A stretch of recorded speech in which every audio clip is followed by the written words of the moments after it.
Hello. So I am going to preface this by saying that this filming was an abomination. So it was supposed to be a very simple, very wholesome response to some great questions from Max, who's a listener from Finland. So Max, if you are listening, please check your spam because I did respond to your email. But yeah, this just got way too complicated in my brain, so much so that I went to eat midway just to distract myself a little bit, just because I got a bit overwhelmed from how much there was to answer. But apart from my low point, let's just jump into it.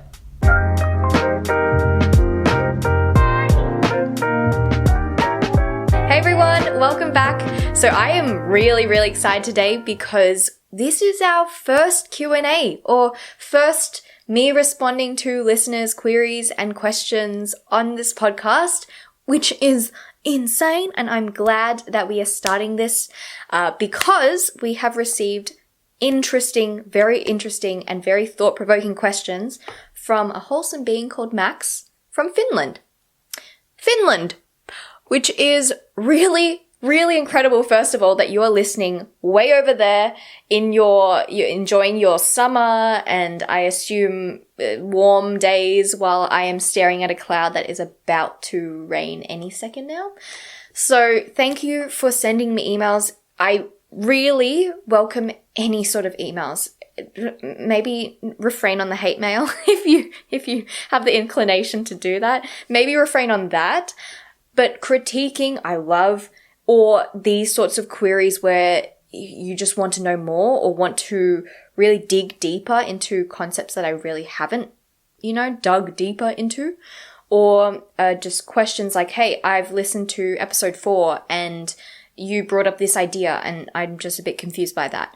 I don't mind if it's literally from a year ago when I first started this podcast or if it was regarding last week's episode. I just love interacting with you. So again, I really appreciate your support and for tuning into this podcast. And I realized I didn't actually say where you could find me. So that is itsjoyang.com or itsjjyang@gmail.com. All of the information will be either in the YouTube description or the podcast show notes. Okay, so now onto Max's email. Thank you again for reaching out. So today we are going to respond to Max's email. And of course, this is in regards to the Mastery Learning 2 episodes ago. And this is in response to Sal Khan. So Sal Khan, his book, One World Schoolhouse, is covering a lot of different topics, including one of them being Mastery Learning, which is just mastering the foundations, mastering the basics before moving on to more complicated theory. So for example, with maths, addition and subtraction, making sure that you master those, and then moving on to multiplication and division. So, of course, if you haven't heard that episode yet or watched it, I would really recommend you do, actually, because this episode won't make sense otherwise. So, to just clarify or to condense what Max said and just summarize it. So he's saying, yes, okay, so students will move at their own pace, will master things at their own pace. But because everyone's progress will be at different times, when will students even graduate?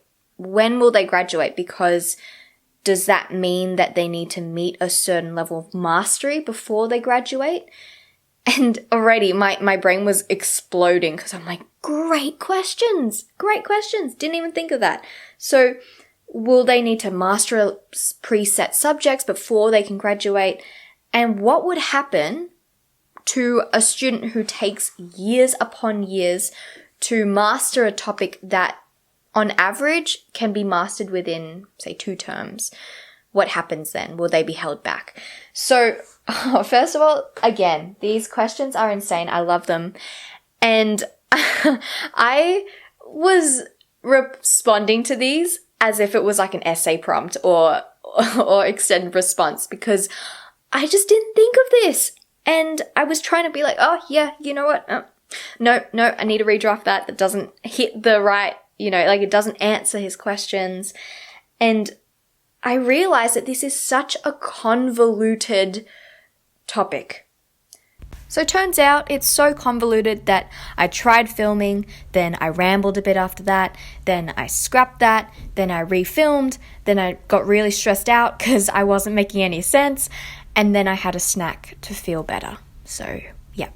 Okay, so I'm not gonna lie, I just went to go eat and distract myself because the questions are so layered and they require a very thought-provoking, a detailed answer that I just procrastinated instead and I ate. So, let's ignore that.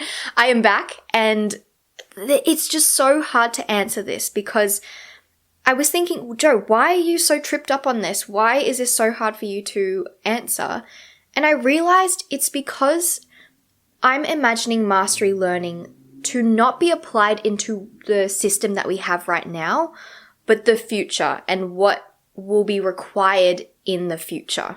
So what I mean is, for example, the demands of what people need to know in the future, so skills for potential jobs, also how accessible jobs are, whether you need a degree or not for it, and therefore how schools should prepare in response to what the demands are. How about I just make this more concrete? Let's talk about graduation first.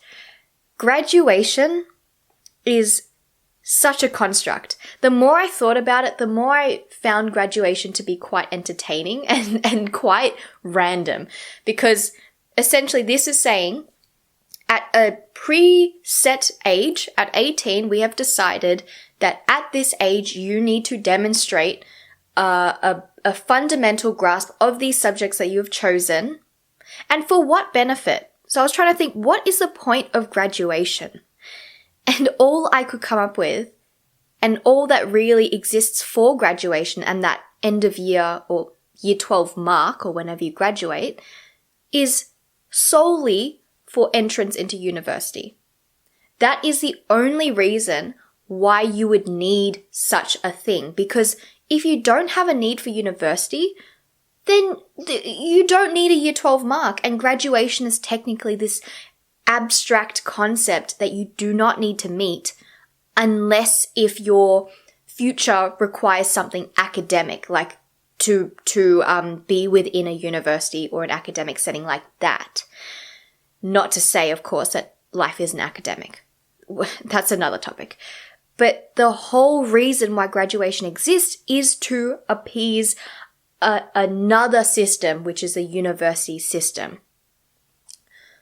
So then I started to think, this is why I ate and I procrastinated, because it goes deeper. What is the point of university? Okay, it's to employ or for people to find jobs within that sector.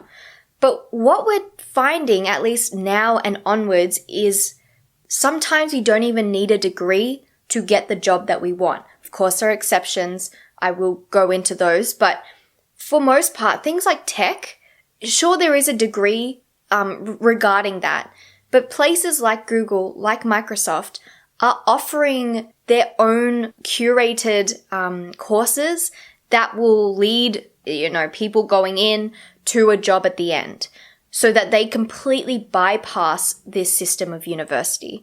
And I'm not going to generalize this and say that all courses and all degrees are like this, but we are finding a trend to be that university degrees are becoming less and less of a gatekeeper to certain sectors and certain jobs. So for example, because of the internet, people are finding jobs and resources or even making their own things. So this could also include things like internships or work experience, LinkedIn, because that makes it so much easier to connect with other people. And I don't know about you, but there's so many people around me who are working in sectors that they've never studied in before. So things are changing. Of course, going to address the elephant in the room, yes, some university degrees like medicine, like law, like dentistry, you got to get those good teeth. You need a degree for that. And that is totally valid. Of course, I can't see a life without needing a degree to prove that you can do jobs like those. But going back to the main reason why I brought this up.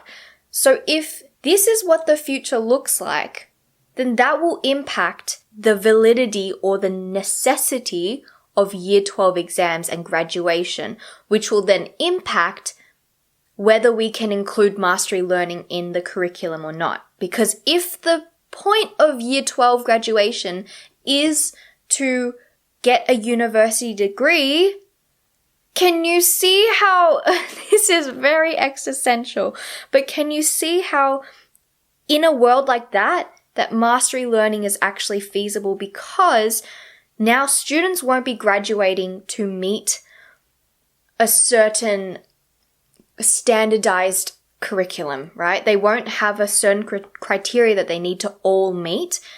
They need to meet their own goals. Someone might want to be going to university, so therefore their mastery needs to be to a certain extent.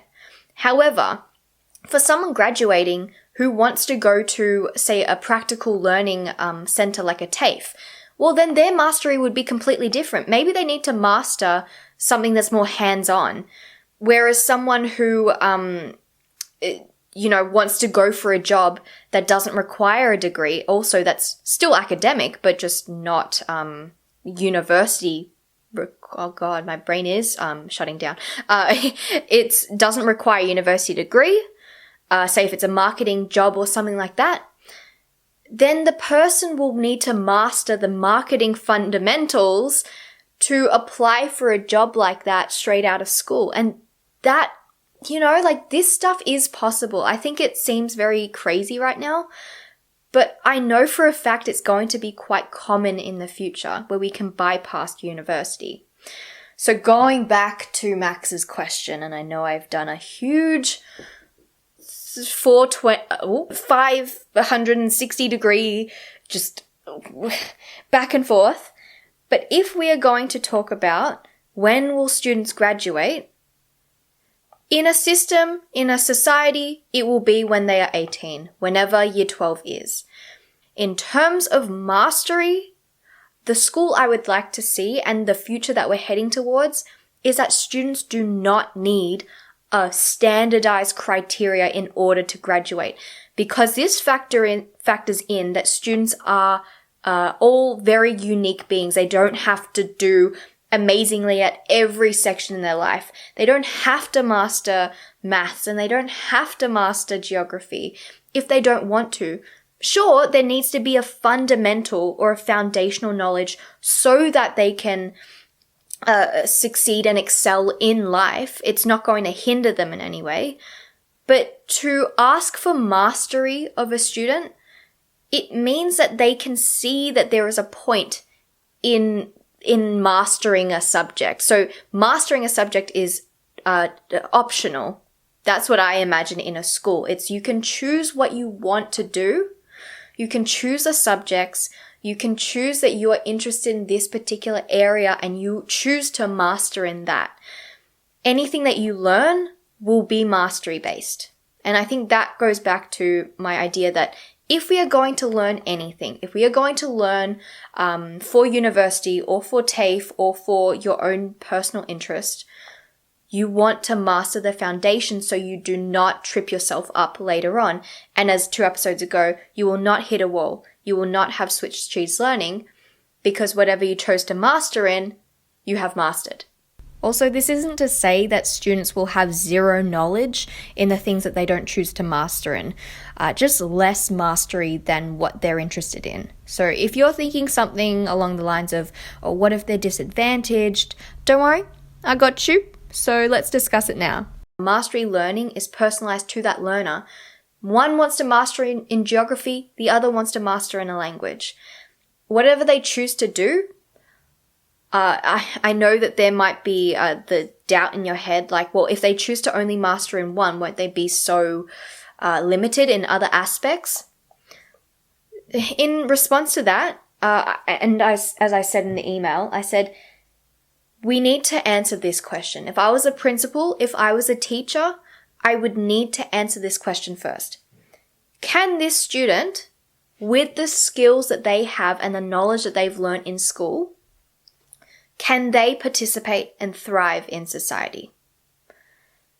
If so, I don't think it's a problem that they have mastered, like this much, and they're really, really good at this and lacking in that, and they don't meet the criteria for that, right? That doesn't matter because at least they can participate and thrive in society. Also, I do want to add that we're not just talking about theory here, because now that the future, it has a lot of information that we can access super easily. That's not what's going to be scarce now. So it's going to be life skills like communication, like personal resilience, the ability to adapt, and the ability to learn. So learning how to learn. So when students graduate, they need mastery in these things as well, and whatever's needed to excel in society. But if they can't participate in society and they're really limited, then I would just say, keep going with school. Keep going with it. Try and master that. If it's something that, say like foundational maths, if you can't even calculate like basic fractions or basic things that you need in society, then I would say, yeah, we need to continue on that and master it. So can this student thrive with the knowledge that they have? And again, I'm going to reiterate that mastery will look completely different to each student. I don't think we should be too worried if a student is quote unquote unbalanced in terms of the knowledge that they have, because as we all know, and as Blake Bowles talks about with homeschooling and unschooling, students can learn whether they're in school or not, whether they have just graduated. It doesn't mean that they will forever be limited, because they will always learn. And if they find an opportunity to really dig deep into this topic that they haven't really learnt, and if it could be a job and it really requires foundational maths, well, yes, they're really going to have to work for it. And now they have a reason to work towards it. And man, this is just, I think I'm complicating this topic even more, but this just goes to show that there is so many layers within this one topic of what does the future of education look like, and how does mastery-based learning fit into that. So I think I might leave that topic, because I know that there's still other questions that I didn't ask. So I'm an answer. Yeah, first it was, when will students graduate? My response was, if society still in that time requires them to graduate at 18, they will graduate at 18. However, they can still graduate regardless of if they've mastered everything. That there doesn't need to be a set criteria. They only need to meet the criteria of what their end goal is. So if their end goal is a job, they need to meet the criteria for that. If their end goal is university, they need to meet a criteria for that. Very flexible. And in response to the final question that he asked, what happens if a student takes so many years to grasp a particular topic? What happens then? So yeah, say if they've taken 4 years out of their primary or high school to master this thing that they just don't get, I would ask a very, very important question, which is, does this student see the point in what they're learning? Are they curious in what they're learning? And do they find it worthwhile for their time? Because I have noticed with any student who is passionate about a topic, doesn't matter, like it just doesn't matter what that topic is. If they are passionate, they learn so fast. And I can speak from experience. When I was younger, and any topic like right now about especially personal life skills, I'm obsessed with that and I'm learning heaps about it. Anyway, when I was younger, I was obsessed with Pokemon. Obsessed.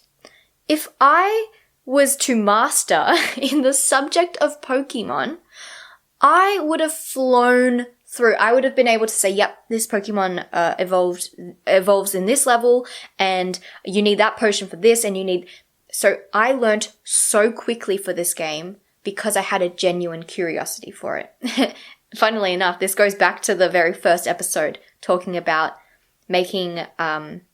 preserving the curiosity in students. But anyway, if this student isn't curious or isn't interested, that is the only real worthwhile answer to why they're taking so long. Taking into consideration that they have the proper teaching, supervision, that they have the resources, that they have everything they need, they're just taking a lot longer, like really long, then I would look into that.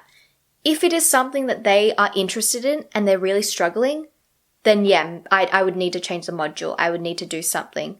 But again, these modules, there is no reason for this person to not be able to grasp it because we're going straight from the foundations. There really shouldn't be an issue.